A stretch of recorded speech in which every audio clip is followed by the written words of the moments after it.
পশ্চিমবঙ্গ রাজ্যের রাজধানী কলকাতায় রাতভর টানা ভারী বর্ষণে জলাবদ্ধতা দেখা দিয়েছে। দুর্ঘটনায় প্রাণ গেছে ৫ জনের।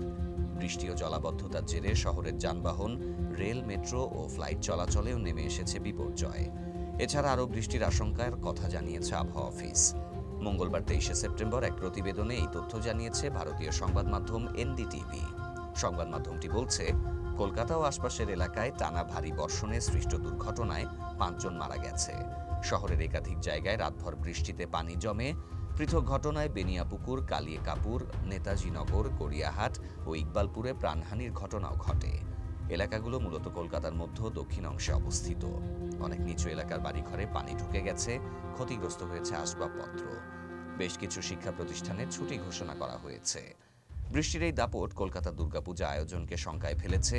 বিশ্বজুড়ে দর্শনার্থীরা যে প্যান্ডেলগুলো দেখতে আসেন তার অনেকগুলোই প্রায় প্রস্তুত। আয়োজকদের আশঙ্কা, অবিরাম বৃষ্টিতে মাসের পর মাসের প্রস্তুতি ক্ষতিগ্রস্ত হতে পারে। কলকাতা বিমানবন্দরেও পানি জমে বিপাকে পড়েছেন যাত্রীরা।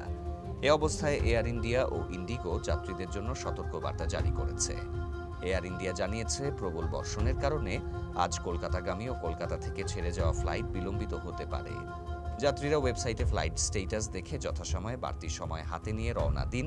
এমন পরিস্থিতিতে শহরে আগত দেশি বিদেশি যাত্রীদের জন্যও দুর্ভোগ ডেকে এনেছে, যারা দুর্গাপূজার উৎসবে অংশ নিতে কলকাতায় আসছেন।